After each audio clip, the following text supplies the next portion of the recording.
Sí, ahí está. Listo.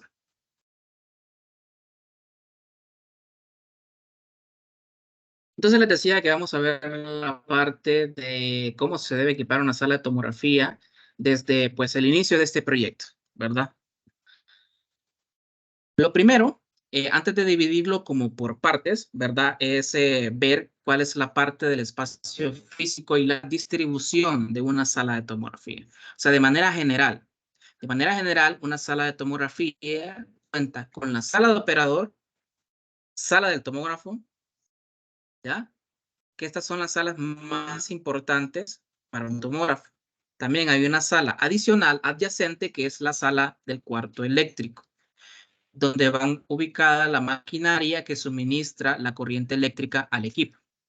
¿Ya? Un segundito.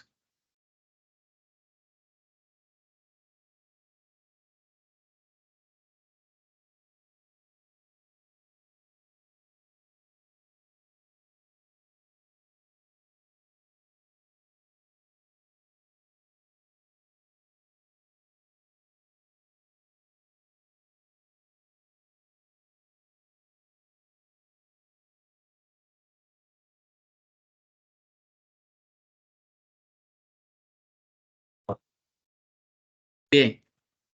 Entonces, para instalar un tomógrafo, se toman en cuenta los siguientes elementos. Ubicación de una sala de tomografía o la sala del tomógrafo, ¿verdad? Una sala donde va a estar instalado el tomógrafo. Hay que ver si el espacio con el que se cuenta es suficiente para instalar el equipo. Esto va a depender del equipo, va a depender del modelo, va a depender de la marca. Pero inicialmente se debe hacer un análisis o un levantamiento de información que es la relevante para poder planear una sala. O si ya se cuenta con un espacio físico o si se cuenta con una sala que ya tenga estructuras, que ya tenga paredes, que ya esté dividida, si el espacio de esa sala es potencial para poder instalar un equipo de tomografía. Normalmente la persona encargada de esto, de hacer este levantamiento de información, de medir, de ver si las paredes cumplen con los requisitos del espacio y dimensionamiento físico y que también cuente con un flujo de salida y entrada tanto del personal técnico, del personal radiólogo y también de los pacientes, con un flujo pues que no vaya a interferir más bien con el flujo correcto de trabajo. ¿Ya? Luego, verificar las instalaciones eléctricas, ¿verdad? En casos, pues, por ejemplo, con los tomógrafos Neusoft, ¿verdad? Que la conexión sea trifásica, pero por ahí pueden haber otro tipo de tomógrafos que requieran otro tipo de conexión eléctrica, pero generalmente los tomógrafos Neusoft necesitan una conexión eléctrica trifásica, ¿ya? Ver si el centro cuenta con este suministro eléctrico, si no, pues se tendría que hacer un estudio, un análisis de cuánto le costaría al probable cliente la instalación de esta parte eléctrica o la modificación de esta, ¿verdad? Luego se hace pues el levantamiento después de analizar el área de cuánto blindaje radiológico necesitaría esa sala. Eso va a depender de varios factores. Va a depender si hay pacientes enfrente, detrás o a un lado de donde estaría el gantry del tomógrafo. Verificar cuántas láminas y de cuánto grosor de plomo necesitaría este espacio físico para poder realizar pues, una cotización de este material, ¿verdad? Que es el utilizado para la protección radiológica en estas salas, ¿verdad? Debe considerarse el tamaño del vidrio, si va a necesitar plomarse, si va a necesitar plomarse el piso o el techo, etcétera, etcétera, etcétera. ¿Verdad? Luego se hace pues la distribución del cuarto eléctrico, que más adelante vamos a mostrarles unos cuantos ejemplos, ¿verdad? Pero básicamente que este cuarto o esta pequeña sala que está cercana, lo más ideal es que esté cercana, pero no tan cerca, ¿verdad? Sino que solo esté cerca del área, pues para el tema del suministro eléctrico, que cuente con una UPS, ¿verdad? Que es digamos, una unidad de protección, ¿verdad? Eléctrica y que también le da respaldo y autonomía al equipo para que pueda funcionar en caso de fluctuaciones eléctricas o cortes eléctricos. Más ahora, pues que ahora va a ser algo común aquí en Honduras, ¿verdad? Entonces, pues que tenga también su transformador, que es el transformador que va a pasarle la corriente al equipo, pues que esta sala también cuente con un aire acondicionado, ¿ya? Para que pueda mantener esa temperatura operativa que sea adecuada según también las especificaciones del transformador, de la UPS o las recomendadas por el ingeniero eléctrico. En asesoría también del ingeniero biomédico, pues que está realizando la dirigencia de este proyecto, ¿verdad? También considerar, ¿verdad? Las áreas del cuarto del operador, ¿verdad? Que cuente con un espacio para que el técnico, en el caso de que solo sea el técnico el que va a estar en esa sala, porque en ocasiones también se les une lo que sería el radiólogo para poder informar desde la estación de adquisición, pero también se tiene que considerar antes de realizar la distribución del espacio y el flujo de trabajo. ¿Ya? Que cuente con espacio para la computadora o el ordenador, ¿verdad? La unidad de procesamiento de imágenes del tomógrafo, que cuente con espacio si van a colocar impresora, si van a colocar otra computadora para el agendamiento de pacientes, en el caso de que se desee hacer de esa forma, contando con un PACS, con un RIS, etcétera, etcétera, etcétera, ¿verdad? Y que dentro del flujo se considere que por esta sala solo entra el técnico radiólogo o el tecnólogo. El radiólogo de repente puede ser una secretaria, una recepcionista o algún personal administrativo, básicamente, pero nunca el paciente. Esta sala no debe ser abordada por el paciente ni por los familiares. Luego, pues vamos a ver algunos componentes, ¿verdad? Adicionales, ¿verdad? Que se utilizan en una sala, como puede ser un inyector, puede ser un carrito de paro, que no es estrictamente necesario, puesto si la sala de tomografía queda adyacente a la sala de emergencia, que es otra cosa que se considera al momento de realizar algo que vamos a ver, que es una palabra que van a escuchar ustedes muy comúnmente entre los ingenieros, que se llama site planning. Este es básicamente el levantamiento del que les estoy hablando, ¿verdad? Levantamiento de toda la información para poder planear cómo se va a realizar la instalación y distribución del espacio físico. Luego, pues cuando ya tenemos nosotros el site planning, se empieza a mostrar cuál es la ejecución de este proyecto, ¿verdad? Cómo se va a realizar y cuáles son los pasos que conllevan hasta la entrega final del equipo con su capacitación y puesta en marcha, ¿verdad? Este básicamente es el proceso de instalación correspondiente al proyecto en todas sus etapas. Lo vamos a ver, pues básicamente de una manera un poco más breve, ya que no es específicamente el objetivo, pero para que conozcan más o menos cómo iría la distribución de este proyecto. Lo primero que les mencioné es que se hace un análisis previo del área adyacente también al que se va a instalar el equipo, porque se tiene que considerar el tema de los flujos de trabajo, que no se va a intervenir el flujo de trabajo de tomografía con el flujo de trabajo, por ejemplo, de emergencia, que no se vayan a intervenir, que por meter a un paciente a tomografía que viene a consulta externa, por ejemplo, no vaya a entorpecer el trabajo del personal de emergencia, sino que cada área o cada sala tenga su propio espacio, su propio flujo de trabajo, que puedan trabajar de manera fluida sin necesidad de intervenir la una con la otra. Entonces, estas son las cosas que se analizan con el análisis previo, ¿verdad? Para poder determinar cuál es el alcance de este proyecto y cuál es la mejor manera de ejecutarlo. Una vez que ya se ha planeado, que ya se sabe dónde va a ir el tomógrafo, dónde va a ir la sala del técnico, el cuarto eléctrico, que ya se hayan visto todas esas partes, se procede a la realización o la construcción del sitio, o comúnmente llamado obra civil. Después de que la obra civil ya está, que ya levantaron los muros, que ya están todas las áreas distribuidas y tal, ¿verdad? Se realizan las instalaciones eléctricas y mecánicas. Es aquí donde el ingeniero eléctrico realiza la instalación de la UPS, del transformador, las conexiones eléctricas, y para que posteriormente, después de esto, ¿verdad? Se haga la instalación del plomado, ¿ya? Esta parte ya pues empieza a ser un poquito más interesante, porque esta parte es cuando se empieza a instalar lo que sería el plomo. Más adelante les vamos a mostrar unas cuantas imágenes. Después de que ya está la sala con electricidad, que ya tienen toda la parte de la sala construida, que ya no van a hacer más modificaciones en la sala, como por ejemplo de la parte estética, por ejemplo, ¿verdad? Se realiza la verificación de los requisitos de instalación, que la sala esté, digamos, una supervisión final antes de hacer el traslado del equipo. La que se verifica cada uno como un checklist, ¿verdad? Va el ingeniero que dirige el proyecto Y él básicamente va y supervisa que la conexión eléctrica pues sea la corriente adecuada, él hace sus mediciones, va todo el equipo, ¿verdad?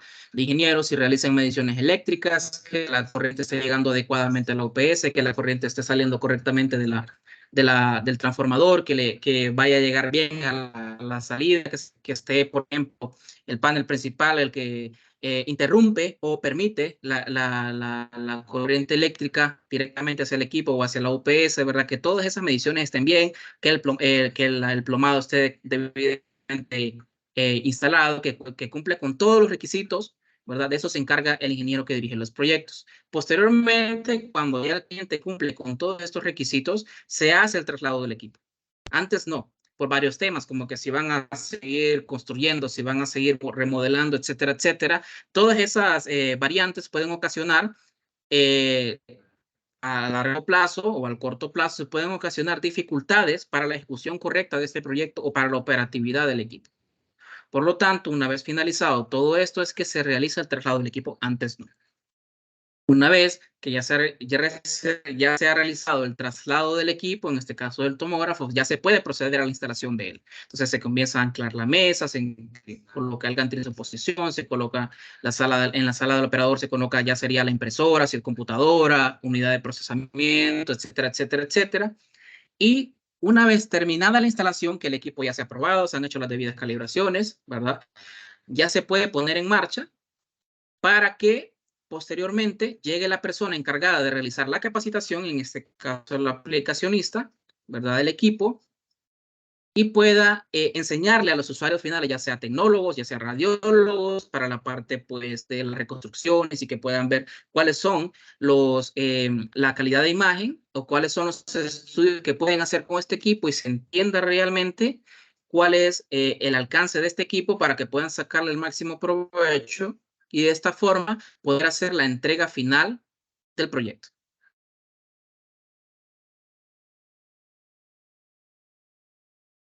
Ahora, evaluando un poquito más a fondo con el site planning, vemos que este se encarga de hacer la evaluación del espacio disponible para la sala de tomografía y esto, pues, y obviamente incluye la medición de la sala que haya o que se va a construir y la identificación de cualquier restricción arquitectónica, bueno, hablando de la parte estructural, de la obra gris, que pueda afectar la instalación para que todo esto pueda corregirse. Por ejemplo, un cliente que está planeando construir todo un piso, ¿verdad? O todo un centro de imágenes, el cual va a tener rayos X, tomografía, ultrasonido, citometría, mamografía, tomografía, etcétera, etcétera, etcétera. Se necesita evaluar no solo la instalación o no solo el espacio del tomógrafo, se necesita evaluar el espacio de varios equipos. Y digamos que este cliente a un futuro considera tener una resonancia, pero ahora mismo no se lo plantea. No para ahora mismo, sino que para un futuro. En este caso, se debe realizar un site planning que considere un espacio prudente para instalar una resonancia a futuro, pero que quede el espacio. No que después venga el cliente y tenga que botar un par de paredes para poder realizar la instalación de su resonancia porque no se hizo un correcto levantamiento de la información o un site planning que tenga la proyección de crecimiento. Entonces, aquí donde se revisan los requisitos de la infraestructura, que esta determina, pues, para la sala de tomografía, para el rayos X, para el citómetro, para el mamógrafo, los servicios, tanto eléctricos, digamos que el suministro eléctrico vaya a cumplir con la demanda que va a necesitar el centro diagnóstico, ¿verdad? Porque va a tener varios equipos instalados. Por lo tanto, no va a instalar no va a instalar en algunos casos una UPS que le vaya a proteger solo un equipo, sino que le proteja todos los equipos que pueda. O, preferiblemente, que pueda protegerlos todos. Porque de esto depende la mayor parte de la vida útil del equipo, de una correcta instalación eléctrica y una correcta protección eléctrica, que es un problema que se ha presentado mucho, mucho, mucho en Honduras. Varios equipos dañados por el mero hecho de que no tienen la protección eléctrica. Respecto al espacio físico y la distribución en tomografía, vemos acá un plano. Este es un plano en el que vemos de este lado, tenemos la sala del operador, donde está el técnico. De este lado podemos ver que tiene la computadora a través de la cual él va a poder realizar la adquisición y el postprocesamiento de las imágenes obtenidas por el tomógrafo. Aquí se está considerando, por ejemplo, que haya una única puerta a la entrada de la sala del operador con su respectiva ventana para poder tener visión del paciente. Y esto es importante. Esta parte es importantísima, que el técnico siempre tenga visión del paciente, ya sea con ventana o por cámara de seguridad, ¿verdad? En algunos casos, pues no se omite la ventana plomada, se cierra completamente y lo que se hace es que se coloca una cámara con un monitor para que el técnico pueda realizar la supervisión del paciente, especialmente en estudios contrastados. También se puede ver que hay una puerta para la entrada del paciente a través de la cual también entra el técnico, aunque de preferencia debe haber una entrada específicamente para el técnico. Que el paciente no pase por el mismo lado que pasa el técnico, para evitar también mantener al mínimo el contacto con el paciente. También se debe considerar en el espacio físico de la sala no solo el tamaño bruto del equipo, sino que también el potencial, es decir, con la mesa en ambas direcciones, la mesa completamente en reposo y la mesa completamente adentro.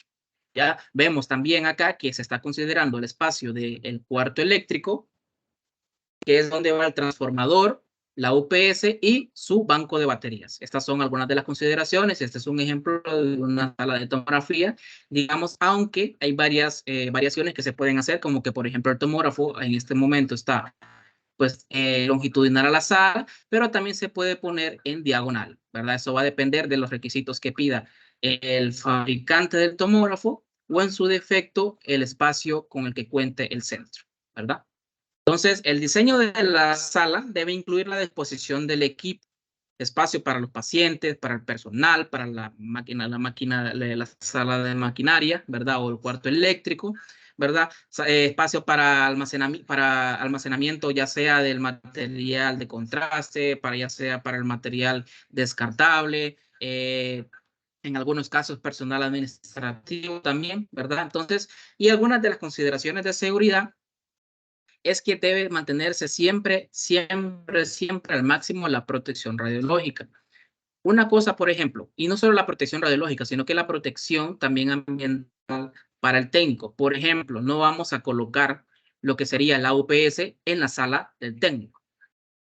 Esto, pues básicamente lo que haría es una incomodidad o una interferencia en el flujo de trabajo del técnico. ¿Por qué? Porque la UPS hace ruido, las baterías mantienen una carga eléctrica bastante alta, entonces puede correr el riesgo de que él pueda ocasionar, por ejemplo, un accidente por pararse en algún cable o porque eso falle, etcétera, etcétera, etcétera. Hay varias circunstancias eléctricas peligrosas bajo las cuales el técnico puede estar sometido solo por el hecho de tener una UPS de este calibre necesaria para mantener un equipo de tomografía, ¿verdad? Entonces podría correr algún tipo de riesgo. Pueda que sí, pueda que no. Es parte simplemente de la planeación del área. Lo otro es que, por ejemplo, siempre para evitar cualquier tipo de daño, no vamos a colocar la computadora dentro de la sala de tomógrafo, sería otra cosa. Por ejemplo, no vamos a colocar la computadora puesto que el equipo está emitiendo radiación de manera constante y por mucho tiempo y son altas dosis de radiación en consideración a lo que puede soportar, por ejemplo, el ser humano, ¿verdad? En un tiempo predeterminado. Por lo tanto, no podemos colocar la computadora en la sala del tomógrafo, debe estar en la sala del operador, ¿ya? Debe considerarse siempre un espacio para poder pasar todos los cables del equipo, ¿verdad? Que vayan a dar directamente a la sala del operador y a la sala de la parte eléctrica, ¿ya? Entonces, otro de los requisitos, ¿verdad? Es que se debe determinar si necesitan servicios adicionales, perdón. Como por ejemplo, sala de espera, ¿ya? Una sala de espera en la cual, pues, obviamente, esta sala de espera no vayan a estar pasando los pacientes que llegan de emergencia, ¿ya? Para esto debe haber una sala de emergencia. Entonces, también un espacio para los vestuarios de los pacientes. Comúnmente, para ahorrar espacio, lo que se hace es colocar un biombo, ¿ya? el cual el paciente pueda vestirse o colocar un sanitario, porque también va a haber necesidad de que el paciente vaya al baño en algunos estudios, que vaya a evacuar. Entonces, por lo tanto, debe considerarse también un vestuario o un sanitario, ¿verdad? A veces pueden ser oficinas administrativas para el personal de recepción, por ejemplo, o también una especie de bodega para almacenar todo el material que se va a utilizar en la sala de tomografía, ya sea contraste, películas para la impresora, jeringas para la inyección del contraste, puede ser también de repente alguna especie de servidor también que se vaya a utilizar por si hay algún PAX instalado, etcétera, etcétera. Son varias cosas que se deben considerar para almacenar en que los chalecos plomados, papelería para la área administrativa, etcétera, etcétera.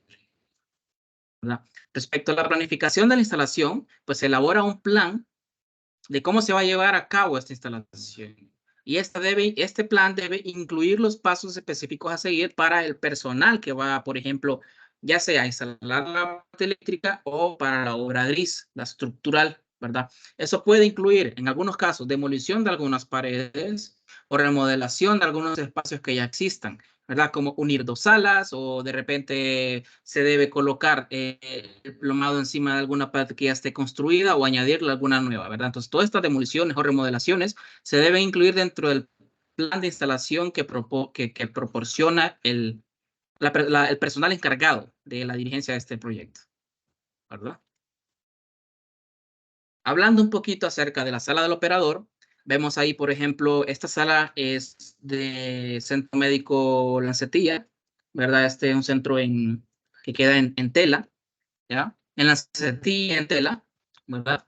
Este es el espacio designado para el personal, más que todo técnico, porque es el operador, ¿verdad? Pero en varios casos el médico radiólogo también se acerca a esta área para poder realizar el informe de los pacientes, en el caso de que no cuenten con una estación de trabajo o que no cuenten con un espacio físico para ellos realizar su informe radiológico, ¿verdad? Entonces, esta área es para que el técnico realice las tareas relacionadas con la operación del equipo y el postprocesamiento de las imágenes. Vemos que también se pueden encontrar otro tipo de objetos, como por ejemplo acá tenemos lo que sería la consola de un inyector. Aquí vemos que se encuentra el rack donde está la computadora, la unidad de procesamiento del tomógrafo, y vemos que se encuentra un monitor. En esta sala siempre se va a encontrar, digamos, enfrente del tomógrafo, ¿verdad? Siempre debe tener visibilidad hacia el tomógrafo. Vemos aquí que está el vidrio plomado, ¿ya? Y pues vemos ahí que están los operadores realizando un estudio, ¿verdad? Básicamente el diseño debe incluir esta parte que es la visión, una visión clara de la sala de la exploración para poder siempre estar pendiente del paciente en el caso de que vaya a presentar una reacción adversa en el caso de algún estudio contrastado, ¿verdad? Y siempre debe haber una línea de comunicación entre el operador y el paciente, ya sea por micrófono o ya sea visual, ¿ya? Siempre es necesario que haya una comunicación constante para transmitir tranquilidad al paciente. ¿Esta sala cómo se configura? Bueno, en esta sala vamos a encontrar lo que sería la estación de trabajo o mayormente es la estación de adquisición, como podemos ver acá.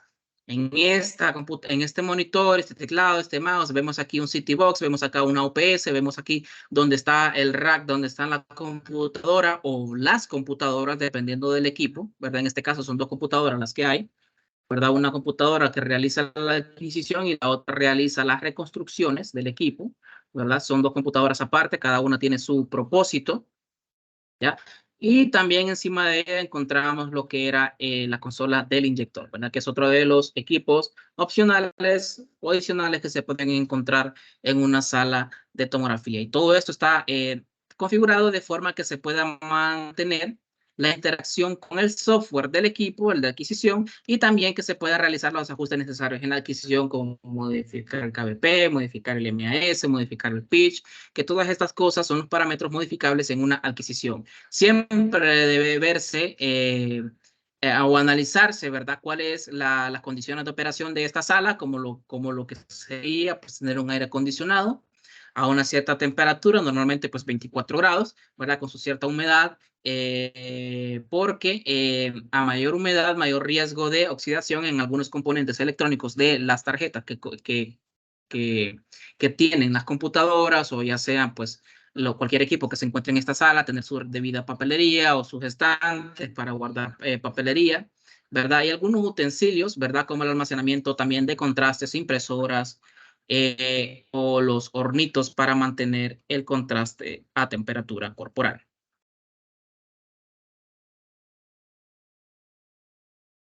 Ahora, también vemos de que aquí en la estación de trabajo es donde se realiza el postprocesamiento de las imágenes. Además de controlar el equipo, la sala del operador también alberga estaciones de trabajo o estaciones de adquisición que pueden realizar el postprocesamiento de las imágenes, como vemos en esta imagen que estamos viendo acá, que es donde el personal técnico, o ya sea el radiólogo, revisa, analiza y procesa estas imágenes para hacer reconstrucciones, ya sea el MPR, ya sea el 3D, ya sea análisis vascular, ya sea, por ejemplo, mostrar algunas reconstrucciones oblicuas que son obtenidas durante la exploración de un tomógrafo. Pueden utilizar software especializado para manipular y mejorar las imágenes, ¿verdad? Como inteligencias artificiales. Hoy en día está bastante de moda eso. Y los fabricantes están aprovechando para potenciar sus aplicaciones con inteligencia artificial, como para, por ejemplo, realizar mediciones y realizar diagnósticos de manera casi automática. Y más adelante, pues vamos a ver algunos ejemplos. Otra cosa que debe tomarse en cuenta es que se mantenga una comunicación con el paciente y la documentación de cada proceso. Por ejemplo, en la sala del operador puede estar equipada con sistemas de comunicación, ya sea un micrófono para hablar con el paciente o un parlante para escuchar al paciente. Porque a veces el paciente nos transmite su temor, su inconformidad, su incomodidad, nos transmite sensaciones que nosotros debemos de mantener siempre alerta nuestra conciencia para poder realizar de manera efectiva nuestro trabajo y estar seguro de que lo que estamos haciendo está bien, que el paciente no tiene reacciones. En el caso de que presente una reacción, que nosotros podamos escuchar y ver para poder reaccionar a tiempo y poder sacar al paciente de esa situación. También se pueden tener sistemas de almacenamiento de datos, ¿verdad? O de imágenes, hablando específicamente, como un PACS, ¿ya? Muchos centros hoy en día no cuentan con ningún PACS, es decir, tienen solamente el tomógrafo y pues mandan a imprimir las películas que no contienen todas las imágenes, por lo tanto la información que brindan es limitada y que va destinada más que todo para el médico tratante. Entonces lo que hace el radiólogo es va a esta sala del operador y él realiza su informe radiológico en esta sala. En muchas ocasiones lo realizan así, pero ¿cuál es la desventaja de que el médico no tenga su propia estación de trabajo, su propia estación de informes? Ya que más adelante también vamos a ver esto, es que en el caso de que el médico necesite presentar el informe de manera pronta, de manera rápida, y el técnico necesita atender pacientes de manera pronta, de manera rápida, es aquí donde entra un conflicto de flujo de trabajo, donde el flujo de trabajo del técnico choca con el flujo de trabajo del radiólogo. ¿Por qué? Porque el técnico tiene que hacer estudios y tiene que hacer reconstrucciones y tiene que imprimir, mientras que el radiólogo tiene que informar. Entonces, por lo tanto, en el caso de que tengan un flujo de trabajo bastante alto, lo que suele pasar es de que se prolongan mucho los tiempos de entrega de informes, cuando lo más efectivo sería tener un PACS para que el radiólogo esté en su escritorio sentado esperando las imágenes, las informa y así se agiliza muchísimo, hasta un 400%, se agilizan los tiempos de entrega de resultados a los pacientes, ¿ya? También vemos algunas condiciones ergonómicas que están básicamente influenciadas a brindarle comodidad al personal que trabaja en esta área, puesto que pasan largos periodos de tiempo dentro de ese sitio. Entonces, lo ideal es pues, que puedan mantenerse cómodos. También se recomiendan algunas cosas adicionales, ¿verdad? Como la implementación de puntos de red para conectar ya sea el servidor PACS, para conectar el tomógrafo y que tenga conexión a Internet. Algunos tomógrafos hoy en día cuentan con soporte remoto, como por ejemplo los tomógrafos que nosotros instalamos. cuentan con soporte remoto. ¿Y esto en qué se basa? Bueno, en que básicamente si el técnico no tiene la suficiente experiencia o tiene alguna duda o tiene algún problema inconveniente con realizar un estudio, el aplicacionista, en este caso, pues su servidor, puede ingresar de manera remota al tomógrafo y controlar el software del tomógrafo. Y el técnico tiene la asistencia remota, que es mucho más efectiva que poder considerar una asistencia vía llamada WhatsApp o vía videollamada, por ejemplo, que puede ser limitada, ¿verdad? O pues que va a depender también de la conexión al internet, mientras que cuando uno puede ingresar directamente al equipo y controlarlo uno les puede ayudar de una manera mucho más eficaz. Otra cosa que se conectan también en la sala del tomógrafo son impresoras, estaciones de trabajo o el internet, como les comentaba anteriormente. Entonces, para mantenernos un poquito concentrados, tengo aquí este mini test, como ya acostumbramos a hacer estas preguntitas. Entonces, vamos a ver un poquito la dinámica y lo que voy a hacer yo es seleccionar a alguien de los participantes para que me conteste esta pregunta. Vamos a ver. José Carlos Núñez Sierra.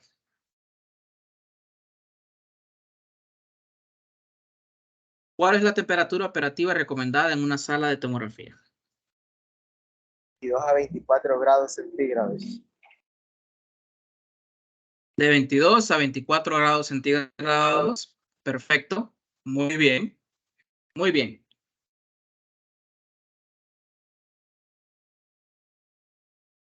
Bien, ahora tenemos lo que sería la sala del tomógrafo. Respecto a su ubicación y su diseño. Está diseñada específicamente para acomodar el equipo de tomografía, el gantry, la mesa. ¿Ya? En algunas ocasiones aquí puede ir el generador del equipo, pero para eso existe la sala o el cuarto eléctrico, ¿ya? Pero en algunas ocasiones aquí se puede poner también el generador. En otras ocasiones, o como recomendación más que todo, colocamos un deshumidificador, pero ya vamos a hablar de eso, ¿verdad? Lo importante aquí es que se encuentre separada de otras áreas, ¿verdad? Que puedan ocasionar de manera externa alguna interferencia con el correcto funcionamiento de este equipo. ¿Ya? Que pueda garantizar la privacidad del paciente, ¿verdad? Que no vaya a venir por acá, por ejemplo, algún médico que va a su consultorio, ¿verdad? Y que se minimice, como les dije, las interferencias externas durante el escaneo, ya sea como radiofrecuencias u ondas electromagnéticas. ¿A qué me refiero? A que no esté a la par de la resonancia, por ejemplo. Porque ambos equipos se podrían ocasionar interferencias, ¿ya? Que no esté tampoco a la par, por ejemplo, de una sala de seguridad, donde estén los guardias revisando las cámaras, por ejemplo, ¿verdad? Que no esté al lado de una sala de comunicación, ¿verdad? Por decirlo así. Entonces, cualquier radiofrecuencia o cualquier onda electromagnética que pudiese interferir con el correcto funcionamiento del equipo.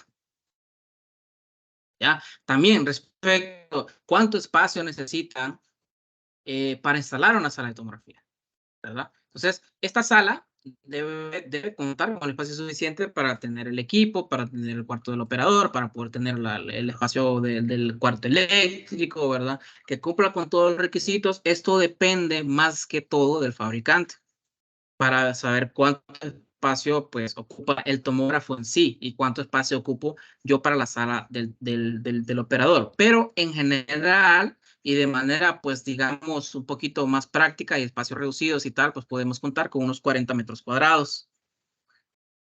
Ahora, hablamos un poco también de cómo deberíamos nosotros o cómo va la parte del blindaje y la protección.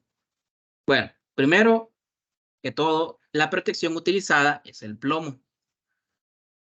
¿Ya? Son láminas de plomo, que si aquí podemos ver una fotografía de una de las instalaciones que hemos hecho. ¿Ya?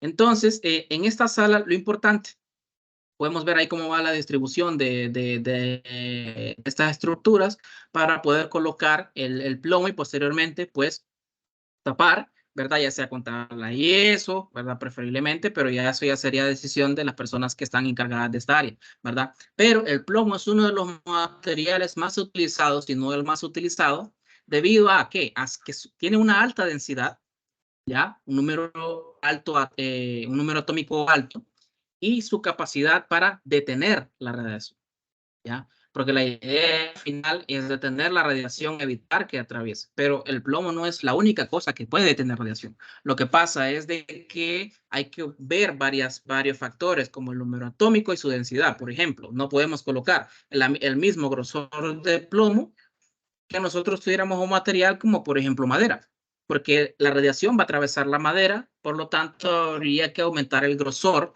de la madera para poder compensar la protección que ofrece el plomo. Por lo tanto, el plomo es como el material más accesible, o podemos decir el material más eficaz en relación al grosor, perdón, que necesita este plomo para proteger de la radiación, ¿verdad? Se utilizan no solo en las paredes, sino que también esta protección va hasta lentes plomados, chalecos plomados, collarines, gorritos, guantes, etcétera, etcétera. Cada uno son utilizados en diferentes salas, como en geografía es donde más se utilizan los guantes y también en los gorritos plomados, ¿verdad? Para proteger más que todo al médico intervencionista. O en caso de, por ejemplo, fluoroscopía, que se pueden utilizar lentes y chalecos plomados y collarines, o en tomografía, que lo más común es utilizar solamente chaleco o solamente collarín, ¿ya? En caso de otras salas como radiología portátil también, por ejemplo, se pueden utilizar lentes, chaleco y collarín para maximizar la protección. Luego que hay una distancia segura de la fuente de radiación, ¿verdad? Pero en el caso de tomografía, la radiación va en todas direcciones, puesto que el tomógrafo está haciendo un espiral, ¿verdad? O básicamente vueltas, por lo tanto la radiación va en todas las direcciones.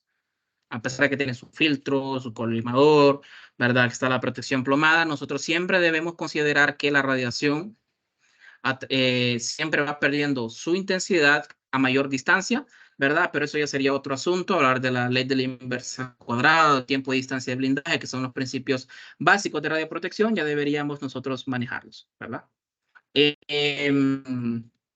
Marley Dubón, dígame, tiene la mano levantada.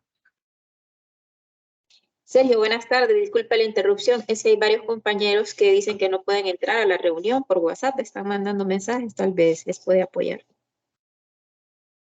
A ver, Gracias. vamos a checar eso. Gracias, Marley.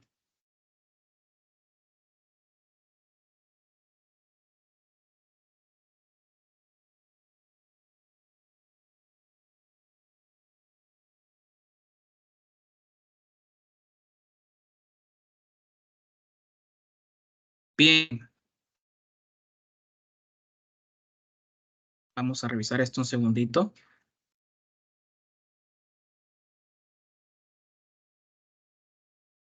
¿Por qué será que no pueden entrar? Vamos a checar.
Bien.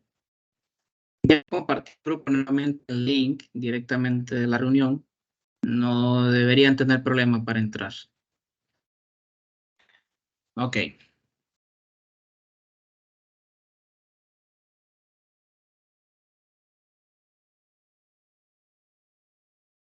¿Me confirman, por favor, que pueden ver nuevamente la diapositiva? Estamos bien. Perfecto, gracias. Bien, entonces, volviendo.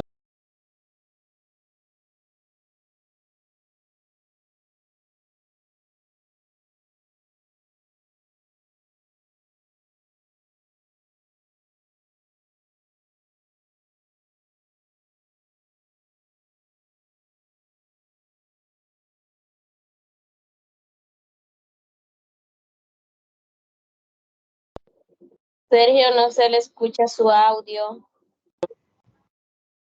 Parece que el audio no lo desactivó. No se Hola, escucha. ¿ahora sí me escuchan? Sí, ahora sí. Ok, ok. Gracias.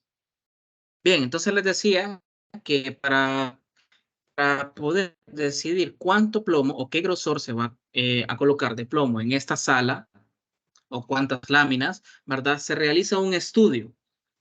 Este estudio va a tomar en cuenta las salas que están cercanas a la sala a plomar, en este caso de tomografía. Se realiza un estudio de cuál es el flujo de trabajo, con eso me refiero a que cuáles son los lados o las áreas a través de las cuales va a haber un flujo de personas transitando por esa área. Y de esa forma poder determinar qué paredes se pueden plomar con un grosor o qué paredes no son estrictamente necesarias, como por ejemplo, una pared en la que vaya a dar, digamos, hacia un exterior, ¿verdad? Una zona que esté desolada, que no haya nada de personal por esa área, pues podría fácilmente evitarse el plomado de esa área, pero para eso se realiza el estudio, para determinar si es necesario plomar o no, como el techo o el piso, por ejemplo, también, ¿verdad? Luego se considera también la instalación de un vidrio plomado, ¿verdad? Que se utiliza específicamente en la ventana de esta sala de tomografía para mantener la visualización del paciente y de esta forma también con el plomo poder mantener protección hacia el personal que utiliza el equipo. Hay otros factores, ¿verdad? Como unas pequeñas gomas de plomo que lo que hacen es recubrir las esquinas tanto de puertas como de las ventanas, ¿verdad? También es importante en relación a las normas que se requieren para la instalación de una sala de tomografía, está de que para garantizar la seguridad y el cumplimiento de estas normas, la sala debe contar o estar equipada con sistemas de control de acceso. Primero, sistemas de control de acceso. ¿A qué se refiere? Con que la sala, la puerta por la cual entra el paciente, no vaya a venir, por ejemplo, un guardia de seguridad, no vaya a venir, por ejemplo, otro compañero y pueda abrir la puerta por afuera y entrar en el momento en el que usted esté irradiando, ¿ya? Entonces se debe contar con un seguro por dentro de la sala de tomografía, el cual el técnico pueda cerrar, ¿verdad? Por dentro para evitar que alguien entre de afuera, ¿verdad? Porque puede ser que alguna persona se equivocó de sala y entró y resulta que estaban haciendo un estudio, por lo tanto recibió radiación de manera, pues, digamos, innecesaria. Entonces, para esto debe contar con este sistema de cerrojos o control de acceso, ¿verdad? Lo primero. Lo segundo es de que también se cuente con señalizaciones, o sea, que el área esté señalizada de que está prohibido el paso, de que, por ejemplo, también hay un indicador de luz roja, ¿verdad? Es la comúnmente utilizada en las salas de radiación, no solo en tomografía, que esta luz debe encenderse al momento en que el equipo esté emitiendo radiación. Esto para alertar a las personas que estén fuera de la sala de que en ese momento esa sala no se puede abrir, ¿verdad? Porque ya ha pasado incluso después de que la puerta está abierta, no tiene su seguro, el indicador de luz no está encendido y alguien entró a la sala. Por X o Y razón vino el administrador del hospital y quiere conocer el equipo, vino un ingeniero que necesita hacer una instalación de algo, etcétera, etcétera. Entonces, pues en ese caso abrió la puerta y como el indicador estaba apagado o la puerta no tiene cerrojo, entonces entró y se irradió, ¿verdad? Ya sea porque ustedes estén haciendo una calibración del equipo, ya sea porque ustedes estén haciendo calentamiento del tubo rayos X para atender un paciente, o ya sea porque ustedes estén atendiendo a un paciente, o porque estén realizando algún tipo de prueba. Y entonces es importante evitar estas circunstancias antes de provocar una irradiación innecesaria, ¿verdad? Aparte de esto, deben haber sistemas de comunicación, ¿verdad? Que puedan permitir al técnico también comunicarse con el exterior en el momento en el que esa puerta se cierre, ¿ya? Hay intercomunicadores, hay, por ejemplo, los famosos walkie-talkie, también hay, por ejemplo, perífonos, etcétera, etcétera. Eso ya depende, pues, del hospital, si lo requiere o no lo requiere, ¿verdad? Y, pues, tomar en cuenta eso también, pues, el interrogatorio del paciente. Hay pacientes, pues, que no están en condiciones de recibir tanta radiación como para que nosotros no les preguntemos. En el caso, por ejemplo, de pacientes embarazadas, que ya ha sucedido que la paciente llega a la sala de tomografía de un centro diagnóstico solo con la orden de tomografía. Y no dice nada. No, a mí me pidieron una tomografía de tórax y resulta que la paciente está embarazada, no lo dijo, no lo sabe, ¿verdad? Pero pues cuando se hace el estudio de abdomen o de tórax y sale la sorpresa ahí, ¿verdad? Acabamos de irradiar un bebé, ¿verdad? Que son los más altamente sensibles a la radiación. También se debe tomar en cuenta lo que sería la iluminación del área y la ambientación del área, ¿ya? Por ejemplo, se recomienda una iluminación de al menos 300 o 500 luxes en áreas generales y de trabajo, ¿ya? Lux es la unidad de medida de la iluminación que indica la cantidad de luz que llega a una superficie, ¿verdad? Ya los ingenieros ya entenderán un poco más esta área, ¿verdad? Pero, por ejemplo, para áreas de lectura de imágenes o de lectura en monitores, que es para los radiólogos, en los monitores para los radiólogos, se pueden requerir niveles más altos de iluminación como entre 500 o 1000 luxes, ¿ya? Además de esto, también se debe controlar la temperatura y la humedad de la sala para crear un ambiente óptimo tanto para el paciente como para el equipo, ¿verdad? Entonces, por ejemplo, ¿a qué temperatura? Ya contestó el compañero, ¿verdad? Que era de 22 a 24 grados aproximadamente. El fabricante puede pedir más, puede pedir menos, pero lo importante no es tanto el tema de mantener esa temperatura, sino mantener la humedad, puesto pues que el aire pues, va a mantener la temperatura por su propia cuenta, pero hay que hacer también un esfuerzo extra para poder mantener la humedad del ambiente controlada, ¿ya? La temperatura 22 grados y la humedad que no supera el 50%. ¿Cómo se hace esto? Con un deshumidificador, ¿ya? En algunas ocasiones hasta 2. Hay que ver, por ejemplo, si el aire acondicionado que llega a esa sala es un aire acondicionado centralizado, un aire acondicionado específico de la sala, ¿ya? De preferencia que puedan tener una luz atenuante, ¿verdad? Que se pueda modificar la intensidad. Y un tema también que es poco utilizado, ¿verdad? Pero que cuando se utiliza queda maravilloso, que es la humanización de la sala. ¿A qué me refiero con la humanización de la sala?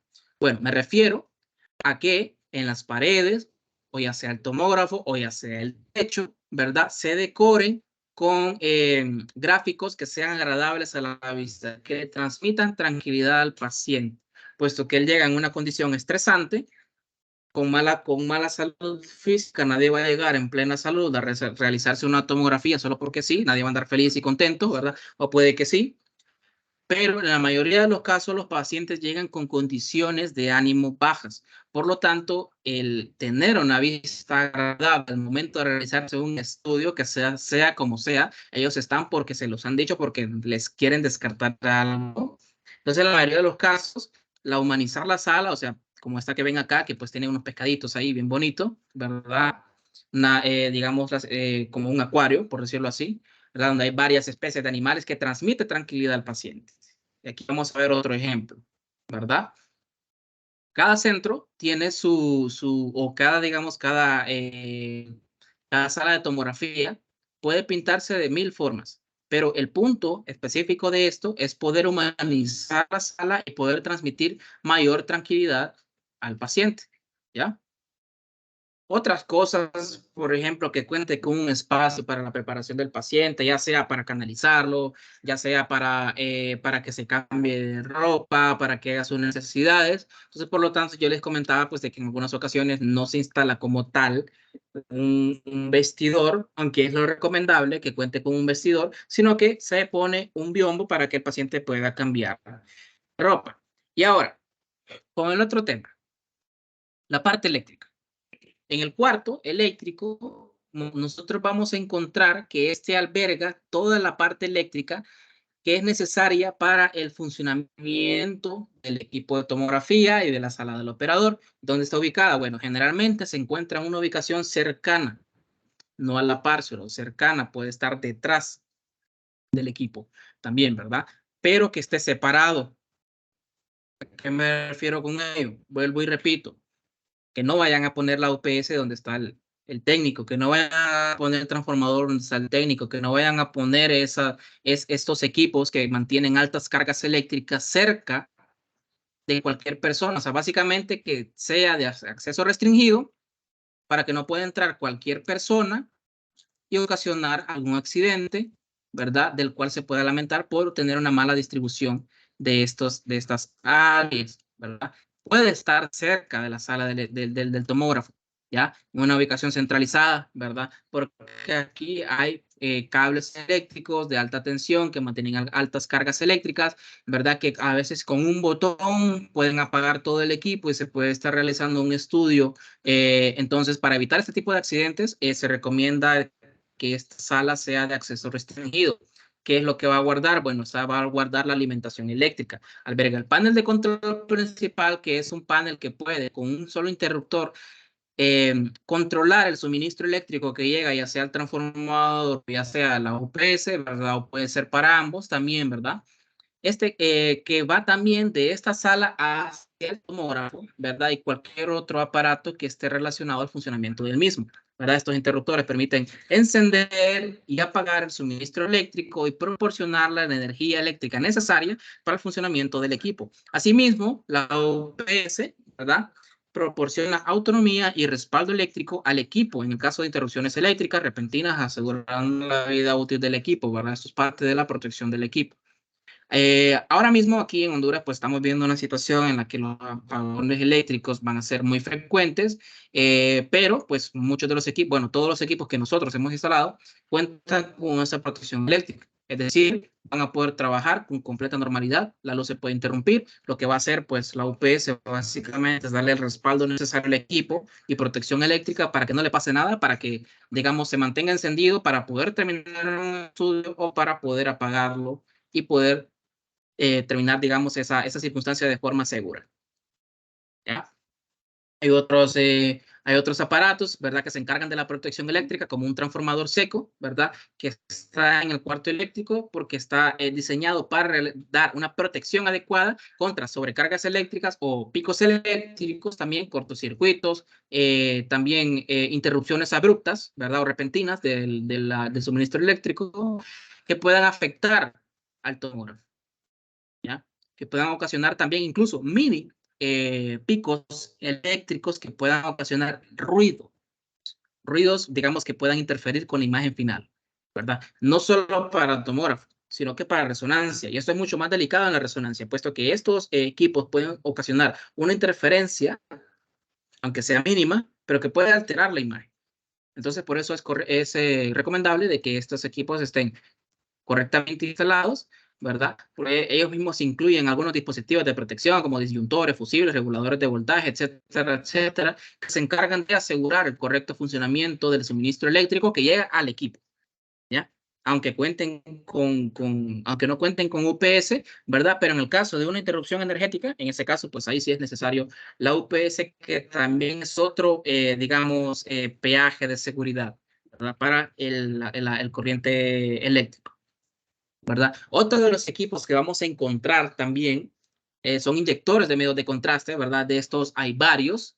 Vamos a encontrar que hay varios. Yo sé que a muchos de ustedes les puede interesar el tema de los inyectores, y de hecho, pues yo les prometí que les iba a mostrar un método de inyección que pues básicamente no reemplaza al inyector, porque no, pero sí ayuda mucho a que los estudios sean de mejor calidad, ¿verdad? De hecho, hoy en horas de la mañana estaba realizando 2 estudios contrastados en un centro acá en Tegucigalpa, de manera remota, claro, con ese método de inyección. Y bueno, que eso que está grabado lo voy a mostrar siempre en la clase de medios de contraste, ¿verdad? Bueno, entonces, estos inyectores, ¿para qué sirven? Si alguien no los conoce, bueno, los inyectores se encargan de realizar inyección de medio de contraste al paciente.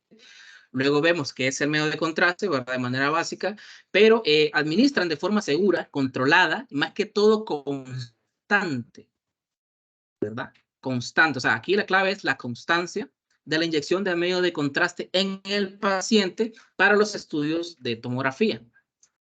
Los inyectores permiten la administración de este contraste, ¿verdad? De manera controlada a través de una inyección que se ejecuta, bueno, de manera semiautomática, más que todo, pero que está programada, ¿ya? Y como les dije, la importancia de esto es que el flujo sea constante y que tenga una dosis precisa, ¿ok? Optimizar la dosis. Es aquí donde nosotros entramos. ¿Cuánto de contraste le debo inyectar a un estudio tal? ¿A qué velocidad? ¿A qué caudal? Bueno, lo vamos a ver en la parte de estudios contrastados. Ahorita solo estamos conociendo el equipo. Cuando estos equipos no existían, el tema de inyectar medio de contraste al paciente era el tema, digamos, del día a día. ¿Cuánto contraste inyecto? ¿A qué velocidad le inyecto? ¿Cuánto tiempo espero para iniciar la adquisición? ¿Verdad? Todo esto lo vamos a ver, ¿verdad? Pero el inyector nos facilita este trabajo, puesto que ya no tenemos que quedarnos en la sala de tomografía a expensas de podernos irradiar, ¿verdad? Como ya sea el enfermero o ya sea el técnico o la persona que esté encargada de realizar la inyección, ¿ya? Ya podemos nosotros despreocuparnos de esa área, porque ahora existen los inyectores que inyectan el medio de contraste, ¿ya? Entonces, hay centros todavía, hay muchos centros que actualmente todavía no cuentan con inyectores de medio de contraste, y hay centros que cuentan con inyectores de medio de contraste, pero tienen un tomógrafo de pocos cortes. Por lo tanto, el inyector debe más bien limitar su capacidad de inyección. No va a inyectar su máximo potencial, sino que más bien, en vez de aumentar la calidad del equipo, más bien la va a disminuir, porque más bien va a inyectar lento, porque el tomógrafo no tiene la capacidad para poder seguir el medio de contraste a una velocidad alta. Por lo tanto, se tiene que inyectar una cantidad mucho más alta de medio de contraste para hacer estudios contrastados, ¿verdad? Medio de contraste es una sustancia que se utiliza para, digamos, pintar o llenar estructuras huecas, ¿verdad? Como las arterias, venas y algunas vísceras huecas, ¿verdad? Este es una sustancia que contiene yodo y se utiliza comúnmente en la tomografía computarizada, en la angiografía, en la resonancia magnética. Bueno, la resonancia magnética no contiene yodo. Este es gadolíneo, ya porque el principio es diferente, pero ya sería tema para otra clase, ¿verdad? Pero básicamente los medios de contraste son los que se utilizan para fuentes de radiación ionizante, ¿verdad? Como rayos X, fluoroscopía, en quirófanos para dar cosas en C, ¿verdad? Con el mismo principio de fluoroscopía, tomografía, ¿verdad? Entre otras, tomografía también, ¿verdad? Entonces, este contraste tiene una característica que es altamente radiopaco o radiodenso, ¿verdad? Lo que significa que absorbe los rayos X y produce una mayor diferencia de atenuación entre un tejido que no tiene contraste y uno que sí. Entonces podemos distinguir mucho mejor, por ejemplo, las arterias, venas y algunas vísceras huecas, ¿verdad? Especialmente los vasos sanguíneos y pues el objetivo clínico que tengan estas, ¿verdad? Sabemos que dentro de los inyectores de medio de contraste pues están disponibles en varias presentaciones, ¿verdad? Ya sea para resonancia.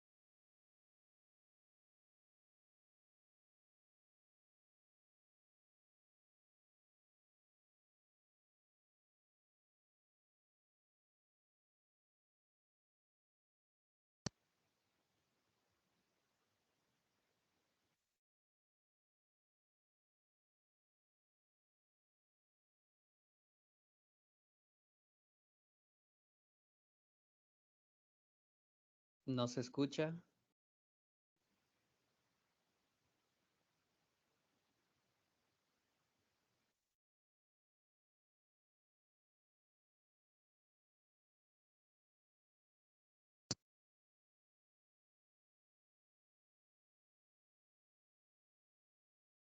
A ver, moderador.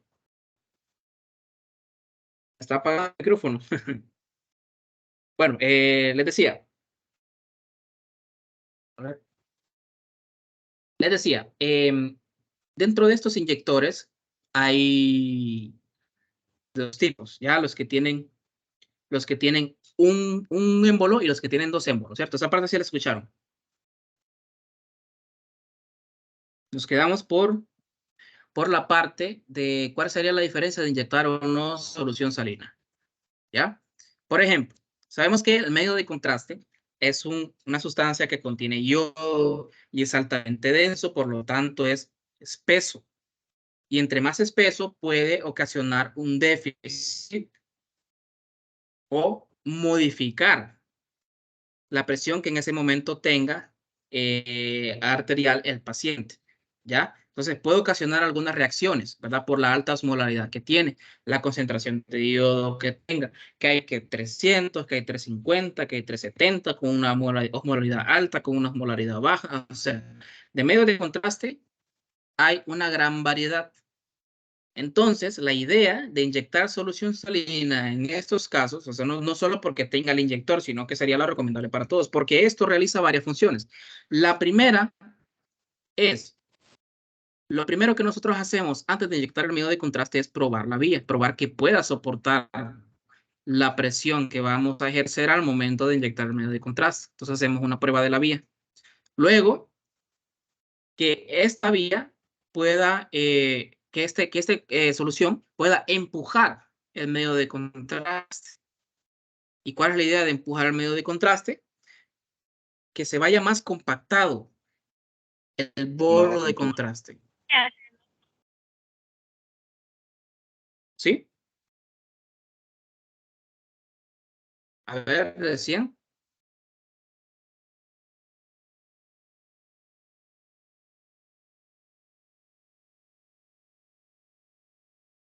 ¿Alguien habló?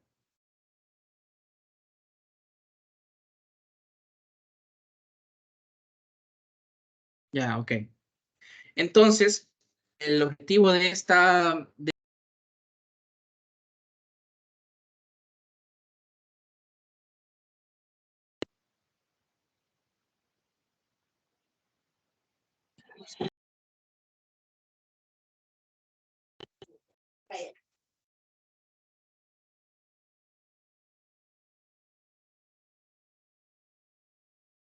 No se escucha.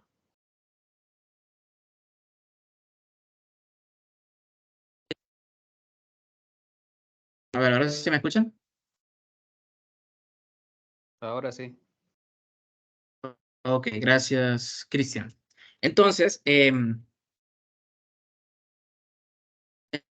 como les decía, inyectar solución salina después de la inyección hace también, bueno, el lavado de la arteria, el lavado de la vena, empuja el medio de contraste y también fomenta la excreción renal, haciendo que se elimine de manera mucho más pronta el medio de contraste, porque tenemos que también promover la eliminación de este medio de contraste para evitar que a largo plazo podamos ocasionar un daño renal. Y aquí un dato pues también importante sobre eso. ¿Cómo evitarlo? Bueno, no solamente es hacer el lavado de la vía, no solamente es inyectar poco contraste, sino cuánto contraste nosotros podemos inyectar como máximo en un periodo de 24 horas, ¿ya? A un paciente. Por ejemplo, nosotros hacemos varios estudios, hacemos cerebro, hacemos tórax, hacemos abdomen, angiografía de miembros inferiores, etcétera, etcétera, etcétera. Pero el contraste puede ocasionar a largo plazo un daño renal crónico. Por lo tanto, hay que también mantener eso a raya. ¿Cuánto contraste nosotros podemos inyectar en un día a un paciente? Bueno, son 140 cc de medio de contraste. ¿Quién dice esto? No lo dice Sergio Moradel, no lo dice INEC Médica, no. Esto lo dicen los nefrólogos, ¿ya? Que ellos son los especialistas en eliminación renal, en riñones, ¿verdad? En enfermedades crónicas, en cómo evitarlas, cómo tratarlas, etc. Son los nefrólogos los que han puesto este límite de contraste que se puede inyectar a un paciente en un periodo de 24 horas. Es decir, si yo voy a hacer una angio de miembros inferiores y ya inyecté 140 cc de medio de contraste, yo tendría que esperar hasta mañana que el paciente haya eliminado el contraste, que de hecho no lo va a eliminar todo en 24 horas, pero esperar hasta mañana que lo haya eliminado o una gran parte para poder inyectar más medio de contraste. Entonces, esa sería una de las recomendaciones que yo les puedo dar, ¿verdad? También hay que considerar la seguridad de estos equipos. Bueno, estos equipos están diseñados con algunas características de seguridad que minimizan el riesgo de una reacción alérgica en la administración de medios de contraste, como por ejemplo sistemas de detección de presión y flujo. ¿Y en qué nos ayuda esto? Bueno, nos ayuda básicamente en que nosotros podamos, por ejemplo, no anticipar, sino que despreocuparnos de que la vena se extravase, por ejemplo. Ya, puede pasar que la presión es muy fuerte y la vena se rompió. Entonces el equipo detecta esa variabilidad de presión, detecta ese cambio de presión en el momento en el que la vena está tapada o que el flujo no puede pasar porque hay una obstrucción en la vena, una vena taponada o una vía taponada, o que se rompió la vena, se rompió la vía. En estos casos el equipo detiene automáticamente la inyección, ¿verdad? La mayoría de los inyectores tienen este sistema de seguridad, ¿verdad? Que ayuda a preocuparnos de esa área. Otra de las cosas que utilizan estos inyectores pues, son las jeringas y que cada una pues tiene ahí la cantidad de contraste y solución salina que pueden almacenar, pues comúnmente son 200 ml, ¿verdad? Lo recomendado es usar un kit de inyector por paciente. ¿Por qué un kit de inyector por paciente? Porque son equipos o son consumibles que son estériles y al entrar en contacto con el ambiente dejan de ser estériles. Por lo tanto, si ustedes los utilizan con un paciente por temas de asepsia, ¿verdad?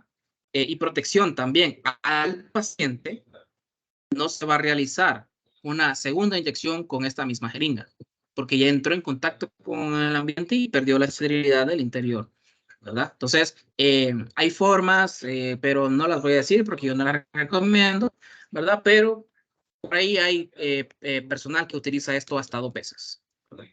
Por optimización de recursos, aunque no es recomendable. Y déjenme decirles, esta extensión que ven acá, ¿verdad? Es la que utilizamos tanto para el kit de inyección, pero esto se vende por separado, bueno, se consigue por separado también, que es la que nosotros vamos a utilizar para realizar la inyección manual, ¿ya? Si bien es cierto, en la inyección manual se inyecta directamente en la vía, pero nosotros vamos a hacer un pequeño cambio en las reglas del juego.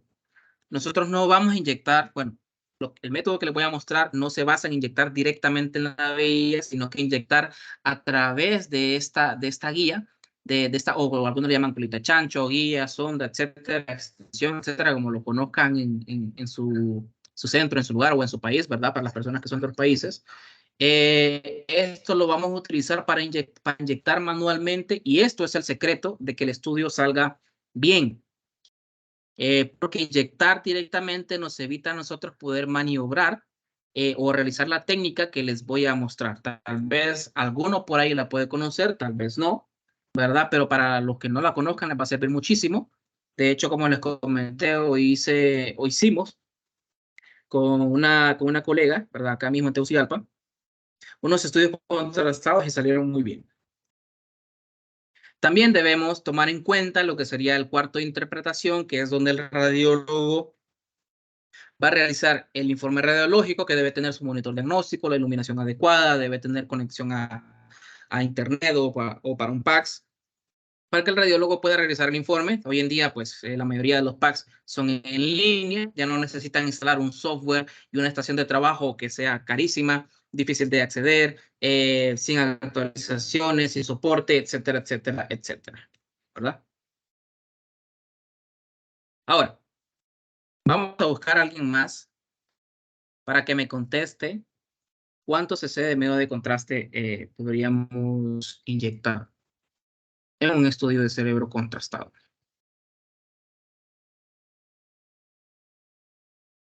Vamos a ver por acá. Adriana Flores. Vamos a ver, Adriana, ¿cuánto de contraste usted inyectaría para un cerebro contrastado?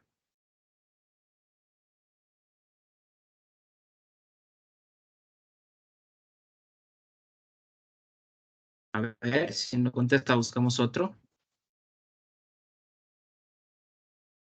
Alejandra Suárez.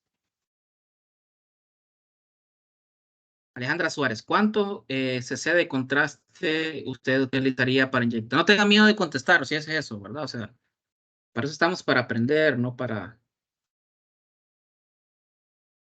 Nada, ok. Vamos a ver, Brian Martínez. ¿Cuánto contraste utilizaría usted para un estudio de cerebro contrastado? Creo que para un estudio de cerebro, creo que serían 50 cc. 50 cc. Perfecto, Brian. Decir 70 tampoco es incorrecto, pero para efectos de esta vez lo vamos a dejar en 50. Ya les explicaré yo por qué en la próxima clase, ¿verdad? Por temas de optimización de recursos, porque ya, o sea, con las tecnologías actuales de adquisición, de inyección, de contraste, ya no es necesario ingresar grandes cantidades. De hecho, en varias lecturas, varios artículos, ¿verdad? Se menciona que se pueden utilizar hasta 100 cc de contraste en un estudio de cerebro, pero con varios objetivos clínicos, ¿ya? O sea, el objetivo no era tanto estudiar el cerebro, sino que el comportamiento del torrente sanguíneo o el comportamiento del medio de contraste en la inserción al torrente sanguíneo. Por lo tanto, se necesitaba inyectar grandes cantidades. Entonces, depende también del objetivo clínico. Por lo tanto, decir 70 o 100 tampoco es como que muy incorrecto. Pero ahora, por lo general, por el protocolo, en el 99% de los casos, nosotros podemos hacer un estudio de cerebro contrastado con 50 cc de contraste.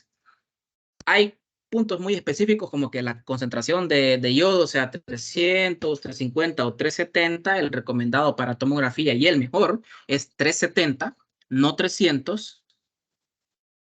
Brian Verde, dígame. Hola, buenas tardes. Pues fíjate que yo utilizo para hacer las cerebrales contrastadas 25 cc de contraste y me sale muy bien. Brian, ¿de cuánto corte el equipo con que usted trabaja? 16 cortes. ¿Y qué concentración tiene ese contraste? 300. Ok. Bien. Entonces, qué bien, muy interesante, ok. 25 de contraste, 300. Bueno, si de ser posible, ajá, sí. ¿Preguntaba algo? ¿Preguntó algo?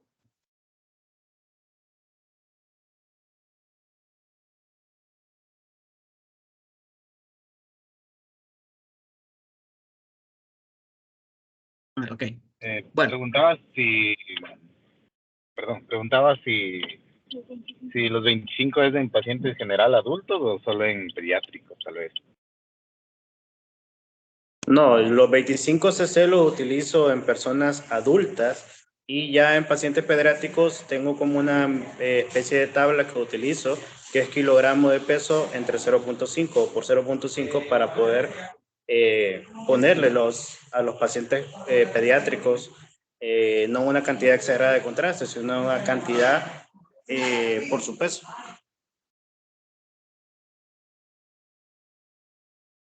Se inyecta manual, ¿cierto? Por ahí.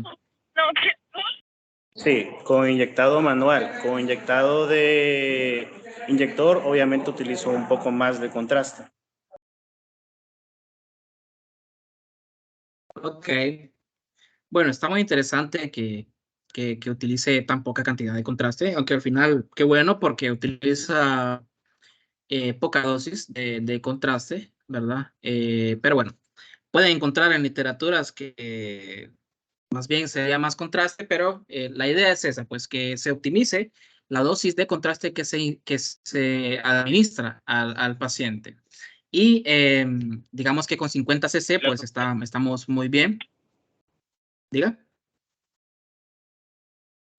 Perdón, y con inyección manual tal vez logra conseguir adquisiciones arteriales puras y venosas también.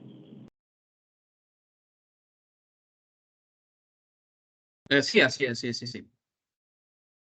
Sí, bueno, entonces para fines prácticos, ¿verdad? De angiotomografía y estudios contrastados, digamos por protocolo, pueden realizarlo con 50 cc sin temor a de que les vaya a quedar una fase ni arteriovenosa, ni que tampoco les pinte ciertas arterias y ciertas arterias no. Entre más compactado vaya el bolo de contraste, pues de mucho mejor se va a visualizar. La idea es esa, pintar en su totalidad o pacificar en su totalidad cada vaso del que nosotros queramos estudiar. Y para un rango específico de 250 milímetros, ¿verdad? Que es al final el campo de estudio para un tomógrafo, el volumen de contraste para opacificar o para llenar completamente esas arterias anda entre los 50 cc y los 100, ¿verdad? Independientemente de la concentración del contraste. Lógicamente, entre menos concentración de yodo tenga el contraste, mayor va a ser el bolo que va a ser necesario inyectar y mayor va a ser el caudal en el caso de inyector, ¿verdad? Pero pues por la cantidad o el volumen de contraste que puede opacificar al 100% los 250 milímetros que se escanean, pues va a ser 50 cc. Está muy interesante lo de compañero. De hecho, pues me gustaría ver si podemos ver, ¿verdad? Los estudios que él ha realizado, ¿verdad? Si nos pudiese compartir, sería pues, magnífico. Y así pues podemos más personas conocer, ¿verdad? Este método de trabajo que está muy interesante, pues por el tema de que se reduce la dosis de administración de contraste, ¿ya? Entonces, bueno, ahora veríamos cuáles son los tipos de escáneres que ustedes se van a encontrar, ¿verdad? Tanto como sus aplicaciones, ¿verdad?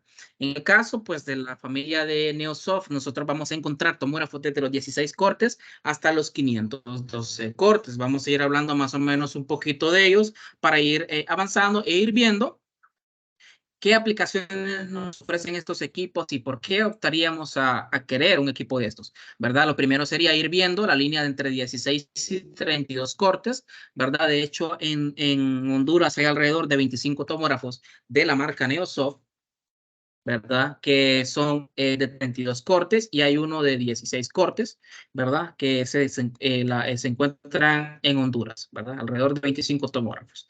Dentro de estos tomógrafos ustedes van a encontrar algunas tecnologías bastante avanzadas, ¿verdad? Porque son tomógrafos que se diseñaron hace pocos años, ¿verdad? Por lo tanto, cuentan con unas aplicaciones bastante avanzadas. ¿Cuáles? Por ejemplo, aquí tenemos una que es el algoritmo de reconstrucción interactiva, CareCC, ¿verdad? Que este es un algoritmo que se encarga de reducir la dosis de radiación.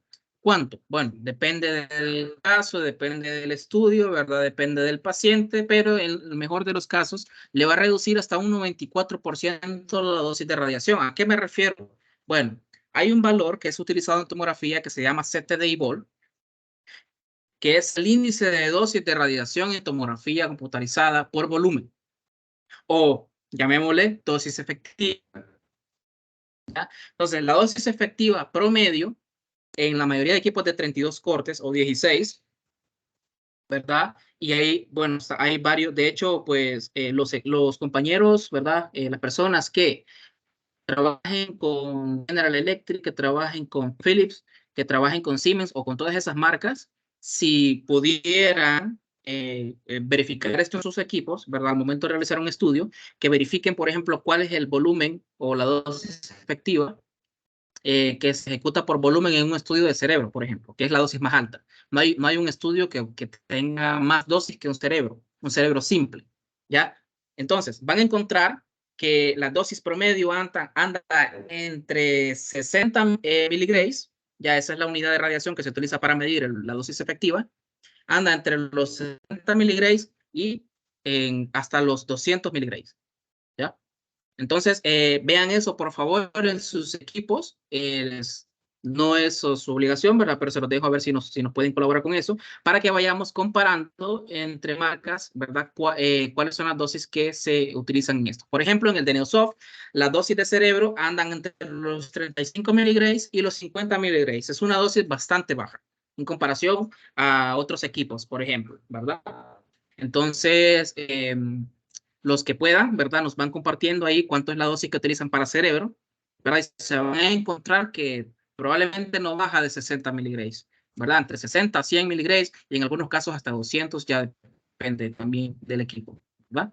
Pero ese es como el rango promedio que van a encontrar. Ahora, hay una normativa internacional que está estipulada por el Colegio Americano de Radiólogos. También en Honduras hay una normativa de la Secretaría de Salud que se encarga de recomendar cuál es la dosis máxima utilizada para un estudio de cerebro, ¿verdad? Que está entre los 68 y los 80 miligrays. Y el equipo de Neosoft pues está utilizando entre 35 y 50. Entonces estamos muy bien en esa parte, así ustedes los demás pues se van a enterar si realmente su equipo está dando más radiación de la que debería, aunque brinde imágenes de alta calidad, ¿verdad?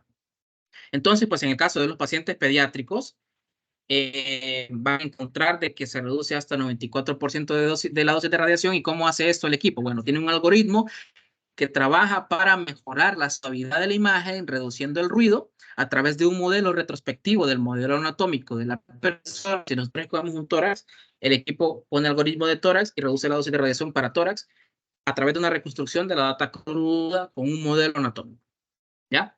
Entonces, por ejemplo, esto lo hace efectivo con estudios que requieran 60 kb, 70 kb. ¿Y qué equipos tienen 60 kb y 70 kb? El tomógrafo Neosoft, Neovis Ace SP, que hay varios pues, que en Honduras, y van a encontrar que en otros equipos, General, Siemens, Philips, etcétera, etcétera, no bajan de 80 kb. Por lo tanto, a un paciente pediátrico le están dando más dosis de la que él necesita para realizar el estudio, o en un paciente geriátrico también de la tercera edad, o en un paciente oncológico. Le van a dar más dosis de radiación de la que sea estrictamente necesaria.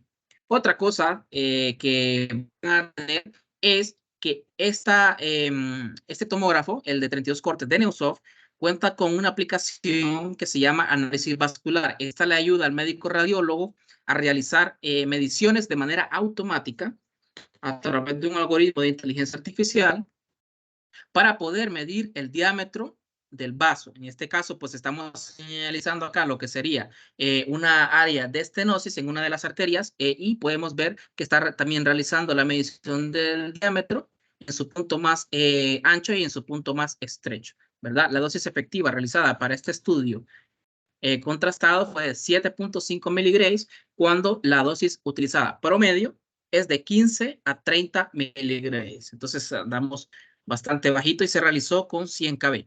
Otro detallito es que para estudios contrastados es mejor utilizar bajo kb, como 100 kb en este caso, porque entre menor kb mayor va a ser la opacificación del contraste en el estudio, es decir, va a realzar más porque absorbe más radiación. Perdón, absorbe menos radiación. Entonces, por el fenómeno de atenuación. Ahora, aquí vemos, no sé si se puede escuchar.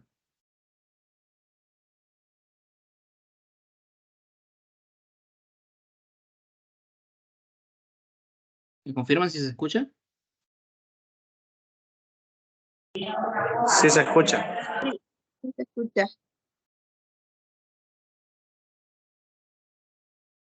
Perfecto.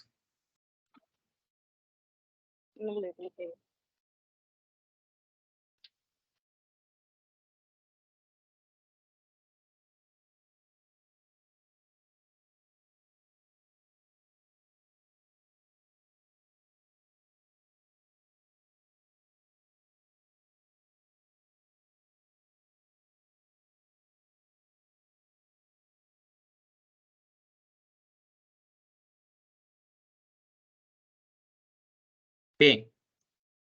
Entonces, esa básicamente es la aplicación de análisis vascular que se puede encontrar del tomógrafo de 16 o 32 cortes, no en todos, en algunos es opcional, en otros ya viene incluido, por ejemplo, en los tomógrafos de Neosoft pues ya viene incluido, y no tiene que adquirir una licencia para ello, ¿verdad? También hay otras aplicaciones opcionales que se pueden realizar con una estación de trabajo, claro, ¿verdad? Como por ejemplo la densitometría ósea, y vean.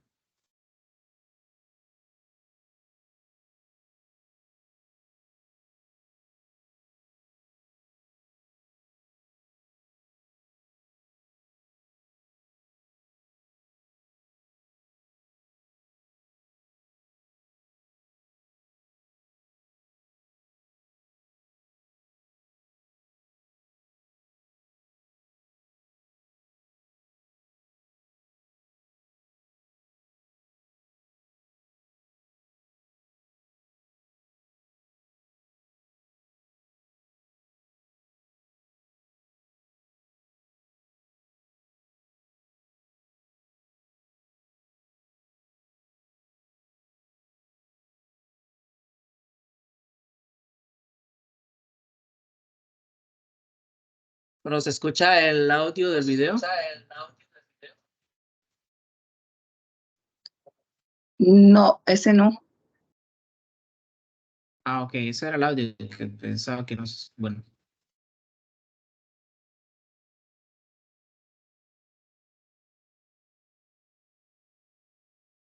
Bueno, estos son videos que yo he preparado, los voy a narrar entonces porque no sé por qué no me da el audio del video. Este es un video de cómo se realiza una densitometría ósea, ¿verdad? Por tomografía computarizada en los tomógrafos Neosoft, que se realiza esto en la estación de trabajo, ¿verdad? Proporciona mediciones, ¿verdad? Tanto en 2D como en 3D, con fantoma y sin fantoma, para poder medir de manera mucho más precisa la densitometría ósea, ¿verdad? Pero básicamente solo es para que vean cuál es la aplicación. Yo les voy a compartir estos videos en el grupo de WhatsApp para que puedan verlos más a detalle, ya con el audio incluso, ¿verdad? Vemos también que se puede realizar la perfusión cerebral, ¿verdad? Este es un estudio que, bueno, hasta donde yo tengo entendido, era inexistente en Honduras, ¿verdad? Al menos no se podía no hacer, sino que realizar el análisis de la perfusión cerebral en ninguno de los tomógrafos que hay actualmente en Honduras. Si alguno de ustedes puede realizar este estudio en su tomógrafo, pues les agradecería que me lo hicieran saber, pues para actualizar esa información, ¿verdad? Pero hasta donde yo tengo entendido, en Honduras no había, no se estaban realizando estos estudios, porque los tomógrafos, aunque pudieran hacerlo, era una característica opcional, o sea, actualmente es una característica opcional de la mayoría de los tomógrafos, pero actualmente ya hay 2 tomógrafos en San Pedro Sula que realizan perfusión cerebral, y hay uno en Catacamas Olancho que realiza perfusión cerebral, ¿verdad? Esta mide el flujo de sangre que pasa a través de un punto específico en el cerebro para poder ver cuál es el riego o cuál es el flujo y volumen sanguíneo que pasa en esa área, y se estudia más que todo pues para eventos cerebrovasculares o accidentes cerebrovasculares, ¿verdad? También podemos ver de que se puede hacer lo que sería la colonoscopía virtual. Ya este es un estudio que es mínimamente invasivo, por lo tanto, solamente llenando el colon de aire, ¿verdad? Podemos, a través de una cánula, podemos visualizar todo el marco colónico y podemos cuantificar los pólipos que haya presentes en él, así también como el análisis de masas tumorales que se encuentran en todo el marco colónico.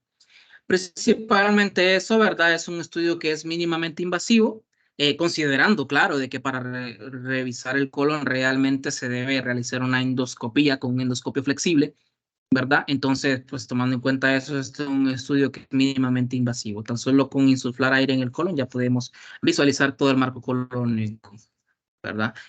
También tenemos lo que sería, pues, el análisis de panorámica dental, por decirlo, o tomografía dental como tal, ¿verdad? El cual es una tomografía muy parecida a la del macizo facial, pero esta realiza una segmentación de las piezas dentarias para poderlas imprimir en tamaño real y poder adquirir una panorámica dental con tamaño real que pueda ser útil para el cirujano maxilofacial en la implantación de prótesis dentales, ¿verdad?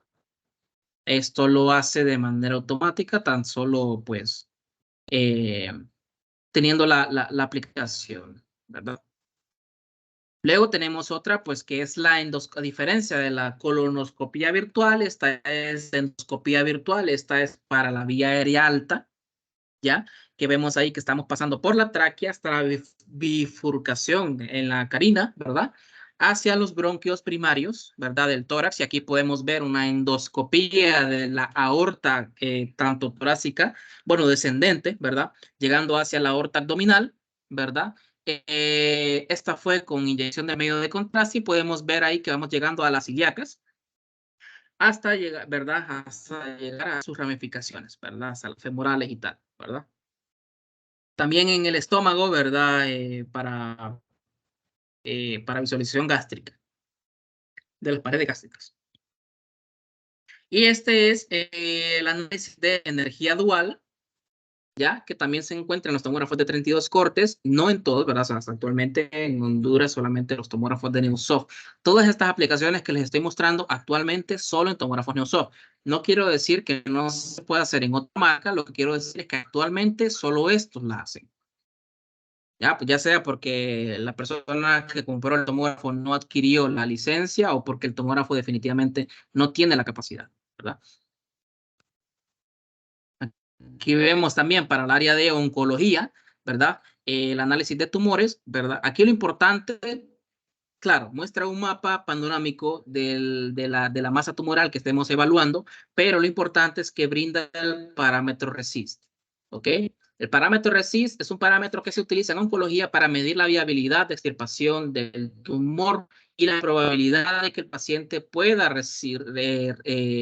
soportar este procedimiento, ¿verdad? Entonces, de eso se encarga esta aplicación, ¿verdad? Y ahora, una pregunta, y vamos a buscar al ganador de esa pregunta. Vamos a ver a quién ponemos. Vamos a ver. Génesis N.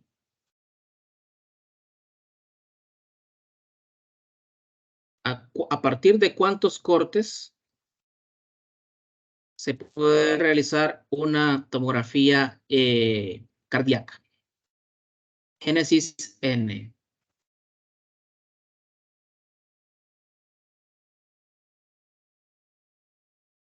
A ver, contestó Michael en el chat. A ver, ¿quién levantó la mano? Que levante la mano doctor Luis Rosa, creo que es, ¿verdad? A ver, Luis Rosa. A partir de 64 cortes, Sergio. Así es, doctor, bienvenido. Muchas gracias por su participación. Efectivamente, a partir de tomógrafos de 64 cortes es que se puede realizar tomografía cardíaca. El doctor es dueño y usuario de uno de estos tomógrafos Neusoft, así que por eso lo sabe perfectamente. Bien, luego tenemos la línea de 64 y 128 cortes, ¿verdad? Básicamente, bueno, voy a ir un poquito más rápido en esta parte, ¿verdad? Para ir optimizando un poco más el tiempo, pero básicamente la diferencia principal entre tomógrafos de 64 cortes para arriba y los de 32, aparte de las aplicaciones que les voy a mostrar, es que se puede hacer cardiotomografía. ¿Por qué en equipos de 64 cortes se puede y en equipos de 32 no? Ok, primero que todo, hay que hablar un poquito acerca del corazón. El corazón tiene un ritmo cardíaco bastante rápido, o sea, es un músculo que se mueve a una velocidad muy rápida.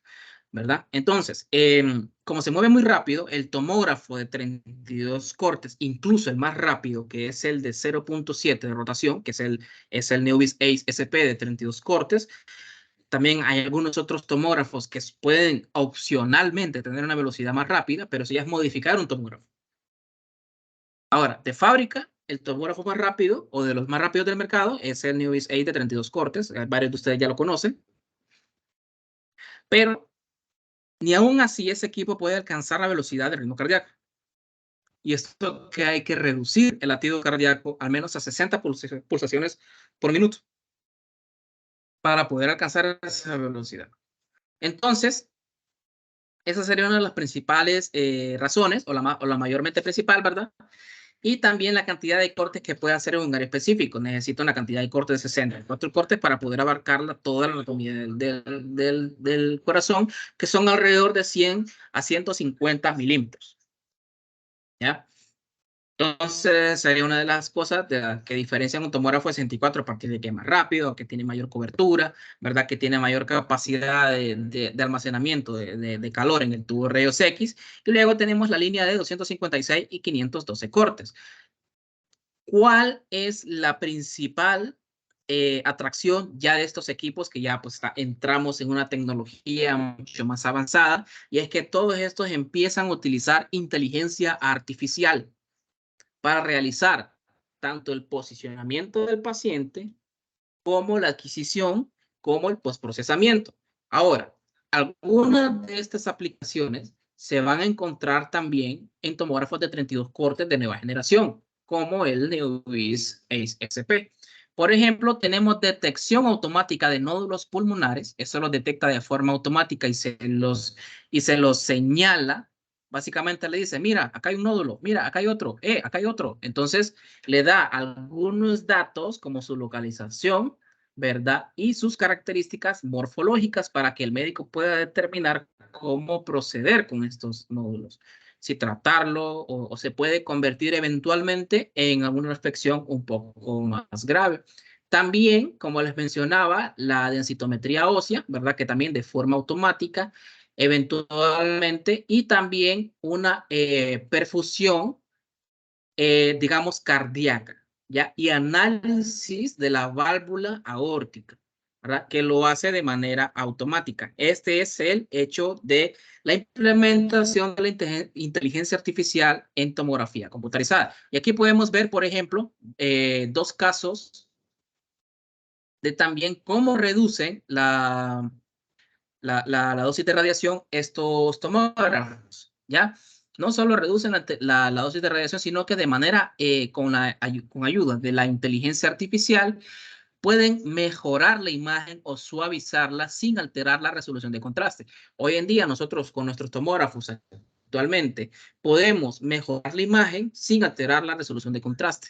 ¿Ya? Entonces vemos aquí el primer ejemplo, ¿verdad? Con el Neovis Glory, que es el de 256 cortes, que vemos que tiene una imagen sin el postprocesamiento o sin el suavizado de la inteligencia artificial con un ruido bastante pronunciado, claro. Es tejido blando y no es de interés, pero aquí se ve reflejado, mientras que acá muestra la misma resolución de contraste en parénquima pulmonar, pero ya redujo de manera considerable el ruido adyacente a esa estructura. Vemos aquí en el corte axial. Aquí ya lo estamos viendo en el corte coronal, ¿verdad? Una tomografía de tórax en la cual se ve siempre ruidoso lo que sería tejido blando y claro, hay una buena resolución de contraste, no es que sea mala, sino para ejemplificar. Y vemos acá también en el coronal cómo ya está reducido el ruido en la imagen. También hay una segmentación de la válvula aórtica de manera automática a través de la inteligencia artificial, que como pueden ver, esto se utiliza también para su reemplazo. También podemos ver que hace análisis hepático, ¿verdad? Que puede segmentar el hígado y su irrigación sanguínea, ¿verdad? De manera automática. Bien, vemos que se puede hacer perfusión cardíaca, también como la perfusión cerebral, como la perfusión corporal, ¿verdad? En el caso de hígado, masas tumorales. Vemos aquí también que puede hacer análisis de cómo funciona cada una de las cavidades cardíacas, ¿verdad? Para que pueda ser más precisa y pueda brindarle mayor información a los médicos, tanto tratantes como diagnósticos. Y aquí vemos cómo funciona específicamente la reducción de ruido con dosis de radiación. Vemos aquí un corte en específico que tiene su alto nivel de ruido, pero a través del postprocesamiento con inteligencia artificial a baja dosis de radiación puede mejorar notablemente la calidad de la imagen con tan solo utilizar un algoritmo de reconstrucción interactiva. Y esta tecnología se encuentra en tomógrafos de 128 cortes para arriba, a excepción del tomógrafo de 32 cortes Neovis Ace SP. Así que bien, hasta aquí llegamos con la parte de la clase de hoy. Vamos a dejar estos minutitos para ver si tienen algunas preguntas relacionadas con los temas de esta clase, ¿verdad?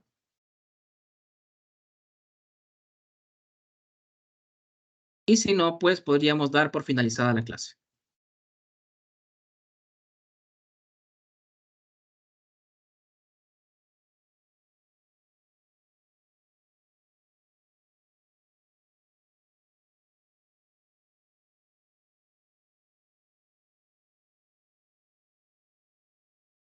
Bien, ¿alguien tiene alguna pregunta? ¿Todo quedó claro? Adonis Salinas, ¿todo quedó claro?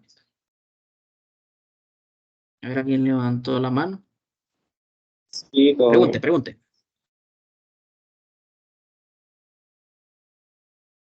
Diga, Cristian Romero. Buenas tardes. Una consulta con respecto a la cantidad de medio de contraste. Hablamos de un adulto, 140 cc, pero de un pediátrico, de un paciente pediátrico, ¿cuál sería lo máximo que puedo usar?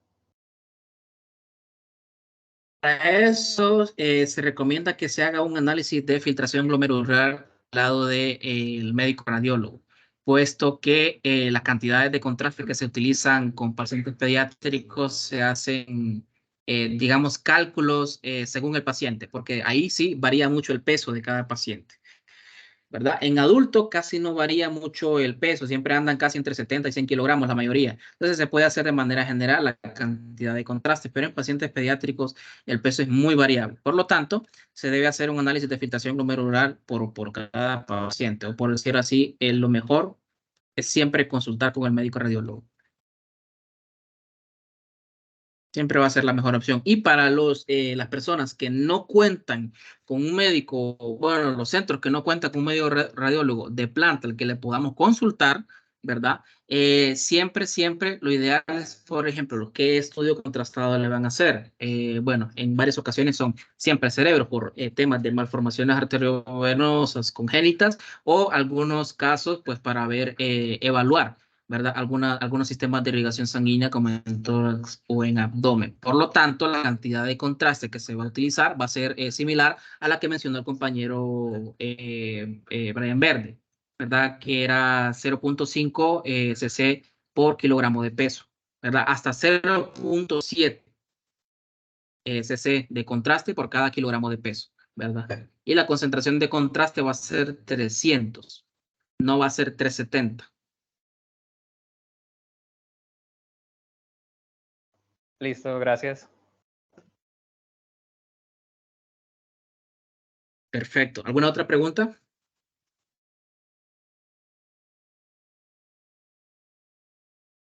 Me pregunta Cintia, ¿se podría identificar con solo ver el equipo de cuántos cortes es? No.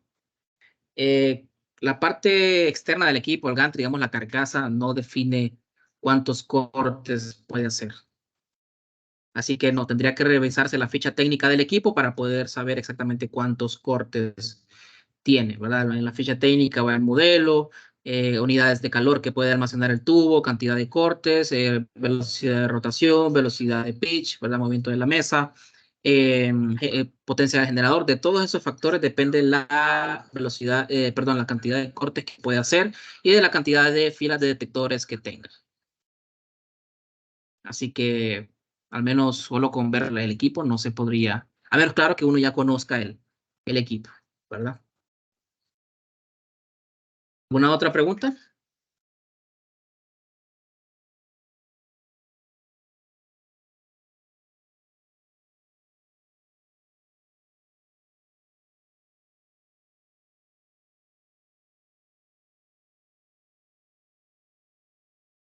Entonces, si no hay más preguntas, vamos a dar por finalizada la clase. Igualmente, si eventualmente les surge alguna duda, la pueden hacer llegar al grupo de WhatsApp siempre, ¿verdad? No pasa nada y pues perfectamente pues podríamos responderlo de esa forma, ¿verdad? Así que, bueno, les agradezco a todos por participar hoy. Espero que haya sido pues productivo para ustedes, que les haya agradado la clase, ¿verdad? Y nos veremos el próximo jueves, si Dios así lo permite, ¿verdad? Con el módulo 4 de este curso, ¿verdad?